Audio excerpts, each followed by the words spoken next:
Prepárense para un relato que les pondrá la piel de gallina y les arrancará lágrimas de furia.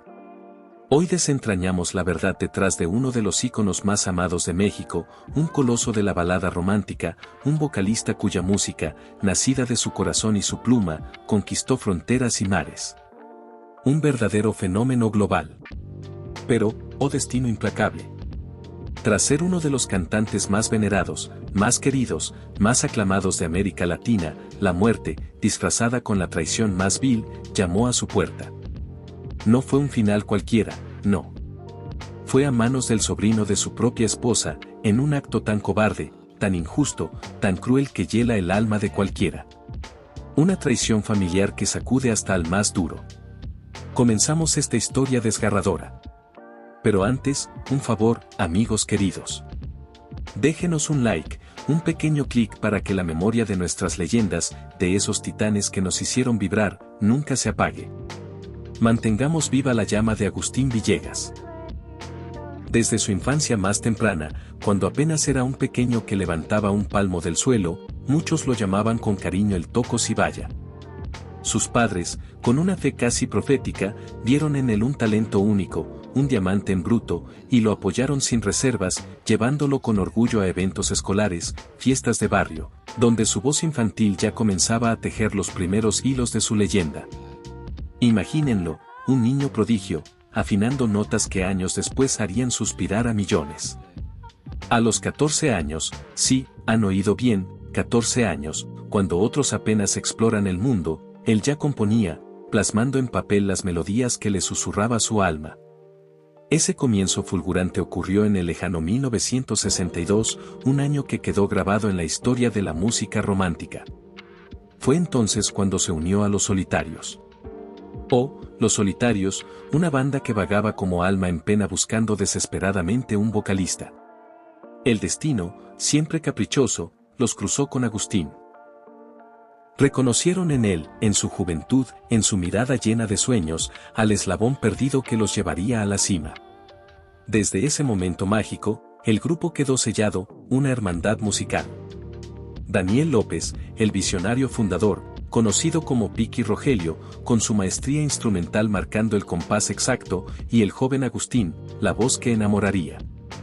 El sueño de Villegas, ese anhelo ardiente de ser un cantante reconocido, de ver su nombre en letras doradas, comenzó a tomar forma, casi palpable.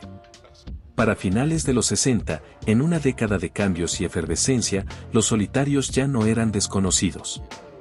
No. Su música resonaba en gran parte de México, sus nombres se coreaban en plazas y radios. El fenómeno estaba en marcha. ¿Y qué canciones, señoras y señores? Himnos al desamor, a la melancolía, a la esperanza perdida. Lo que te queda, un dardo directo al corazón. Sufrir, un título que parecía predecir su destino. Ya se va, la crónica de una despedida anunciada. Nunca digas, una súplica rota. Fue el talento innato de Villegas, sus letras que eran pura poesía del alma herida, lo que llevó al grupo a conquistar no solo México, sino el mundo. Un salto monumental. Corría el año 1969, un tiempo de revoluciones y sueños espaciales, cuando Agustín grabó Sufrir, la canción que lo inmortalizó. Pero escuchen esto, porque es increíble. Agustín no creó esa letra en un cuento de hadas. No. Se inspiró, agárrense, en el dolor real de una novia que lo abandonó, que lo dejó por otro. El sufrimiento convertido en arte, la traición transformada en una melodía que haría llorar a generaciones. Sufrir fue la carta de triunfo, no solo para él, sino para Los Solitarios. Pero atención al dato, al principio, Villegas temía, con un miedo profundo, que Sufrir fuera rechazada. ¿Por qué? Por el dominio avasallador del rock en esa época, con sus guitarras estridentes y melenas largas. Creía que su balada nostálgica no encajaría. Pero un ingeniero de sonido, un ángel con oídos de oro, lo convenció. Vio el potencial escondido, y el resultado fue un éxito arrollador, monumental, apoteósico. Las radios no paraban de tocarla, los discos se vendían como pan caliente. Pero aquí, justo aquí, la tragedia comenzó a tejer su red oscura. En esos días de gloria inicial, el padre de la novia que inspiró sufrir falleció. Y con su muerte, como buitres hambrientos, surgieron conflictos por la herencia. Sí, la maldita codicia, la ambición desmedida que todo lo corrompe. Conflictos que, aunque parezca increíble, terminarían llevando a Agustín a la tumba años después. Una maldición familiar que lo acechaba. Sufrir lideró las listas por un tiempo que pareció eterno. Desde entonces, Agustín no dejó de cantar ni componer, convirtiéndose en una máquina de éxitos. Su esposa, María Rosa Ruiz, se convirtió en su musa, la inspiración de sus letras más sentidas. Un amor que parecía inquebrantable. Pero la sombra de la avaricia ya se cernía. El sobrino de María Rosa, un personaje siniestro que surgiría de las sombras, la amenazaba con frecuencia alarmante por una herencia que no le correspondía, un reclamo injusto alimentado por la envidia y la maldad. Uno de los lemas de Agustín, grabado en su corazón, era que la familia siempre estaba primero. ¡Qué ironía tan cruel! Por eso, en sus giras más largas, esas que lo alejaban de casa por semanas, siempre llevaba a sus seres queridos, buscando en ellos el refugio, la paz que el mundo del espectáculo a veces le negaba. Incluso en el año 2000, cuando muchos creían que su estrella comenzaba a desvanecerse, los solitarios seguían activos, llenando escenarios, con el público coreando sus canciones con la misma pasión de antes. La leyenda estaba viva. Pero a inicios del fatídico 2020, el año que el mundo recordará por la pandemia y la desgracia, las amenazas, que parecían solo bravuconadas de un pariente descarriado, se hicieron realidad. ¿Y de qué manera? El hermano y el sobrino de María Rosa, cegados por una ambición desmedida, querían arrebatarle una propiedad que su padre, con el sudor de su frente, le había dejado solo a ella. Querían quitársela por la fuerza, como bandidos sin escrúpulos. Agustín, el romántico empedernido, el hombre de familia, usaba esa propiedad como su santuario, su refugio creativo, su segundo hogar. Allí nacieron muchas de sus canciones, allí compartió risas y acordes con sus compañeros. Pero su cuñado, Roberto Pérez, un hombre que quedará marcado por la infamia, vivía allí como un intruso, sin derecho, sin vergüenza, un parásito aprovechándose de la bondad ajena. Una tarde maldita, Agustín decidió llevar a su amada esposa a almorzar, un gesto de amor en medio de las restricciones de la pandemia que ya mostraba su rostro cruel. En un impulso, quizás para revivir viejos tiempos o verificar algo, se detuvieron en la propiedad en disputa. Error fatal. Al entrar al garaje, con la inocencia de quien se siente en casa, se encontraron con Roberto Pérez. Pero no estaba solo. Lo acompañaban su hijastro Luis Ernesto Castillo y su sobrino Raúl Pérez, una trinidad de maldad, verdugos de la paz. Y entonces, la barbarie, el horror desatado. Con la furia de bestias salvajes, comenzaron a empujar a Agustín, mientras con rapidez cobarde cerraban la puerta que él había abierto. Una emboscada en su propio refugio. María Rosa, justo detrás, fue testigo impotente. En medio de los empujones violentos, ella cayó primero, una mujer indefensa arrojada al suelo. Raúl y Luis golpearon a Agustín sin piedad, lo vapulearon y, como si fueran dueños de la vida, lo amenazaron con matarlo si volvía. Una sentencia de muerte en su propia casa. Agustín, el ídolo de multitudes, el hombre que cantaba al amor, cayó al suelo varias veces. Se levantaba, con la dignidad herida pero el espíritu luchador, intentando defenderse, proteger a su esposa. Pero sus agresores, más jóvenes, eran cobardes que abusaban de su fuerza. En una de esas caídas, su cabeza chocó con violencia contra una reja metálica.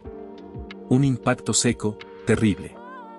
El resultado, una gran herida en la frente que no dejaba de sangrar, manchando de rojo el suelo que alguna vez fue sagrado. La sangre de un justo, derramada por la codicia. Ante tal salvajismo, no había opción. Agustín y María Rosa huyeron, escapando como si fueran delincuentes de su propio hogar. Con el cuerpo adolorido y el alma rota, fueron al Ministerio Público a buscar justicia. Presentaron una denuncia por violencia familiar, mostrando cortes, hematomas, las huellas de la infamia.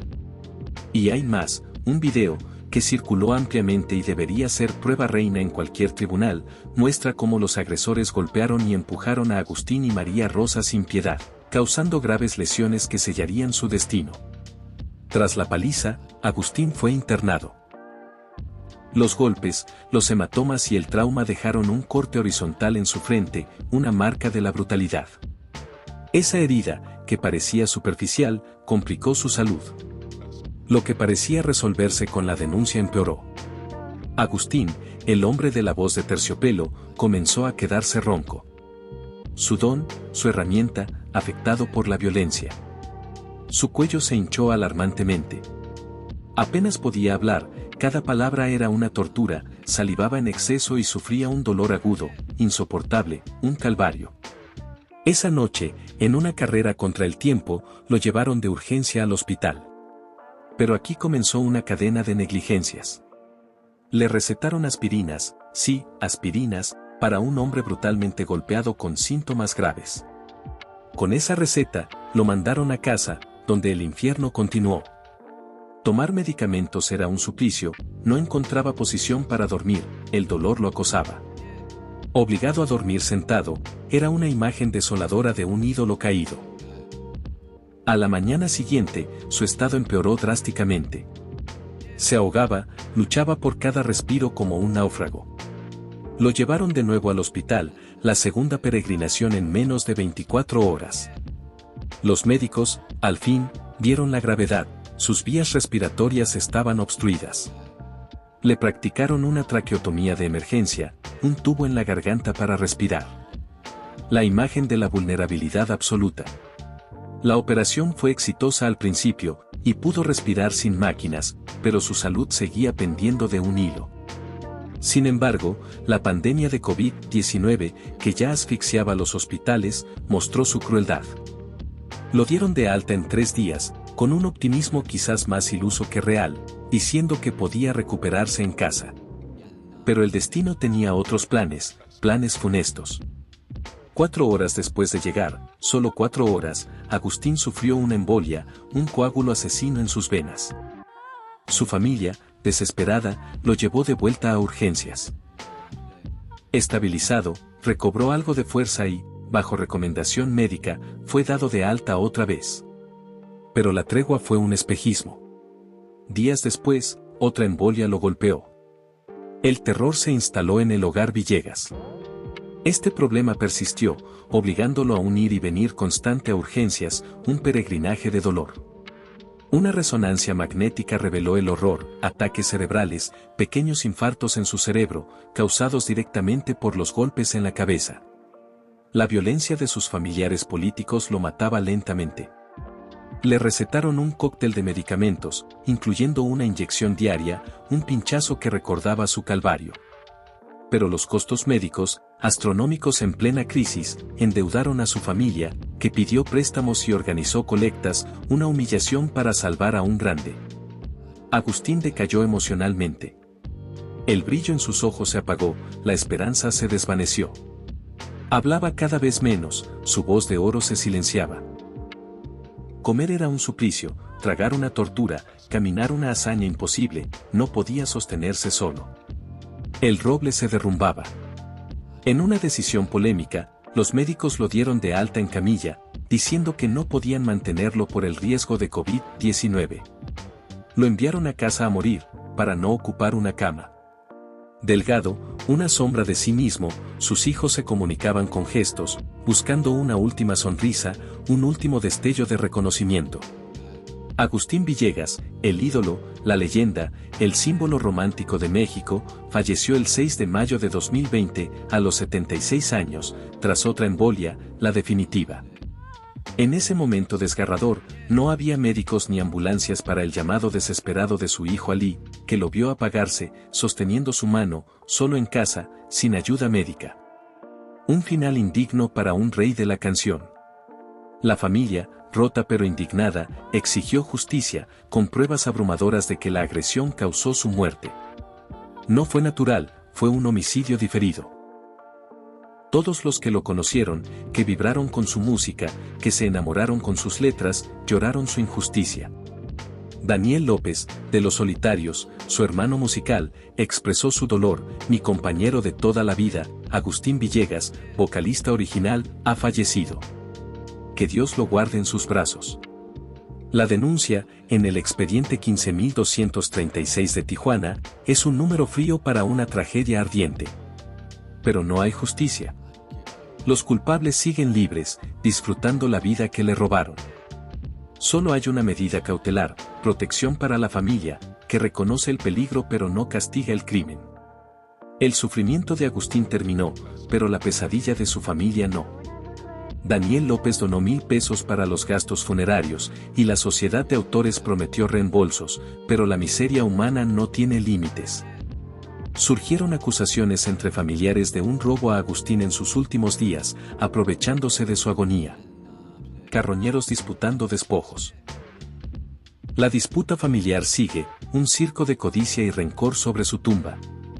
Ali y María Rosa denuncian amenazas de un hijo de Agustín, de otro matrimonio, que acusa a sus hermanos de robarle dinero, una guerra fratricida que mancha su memoria.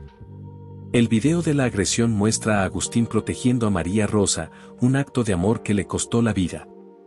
Tras la paliza, su ronquera y la hinchazón en su cuello marcaron el inicio de un final anunciado por la brutalidad y la codicia. La pregunta resuena en México: ¿cuándo habrá justicia para Agustín Villegas? Denle like, suscríbanse, mantengamos su memoria viva.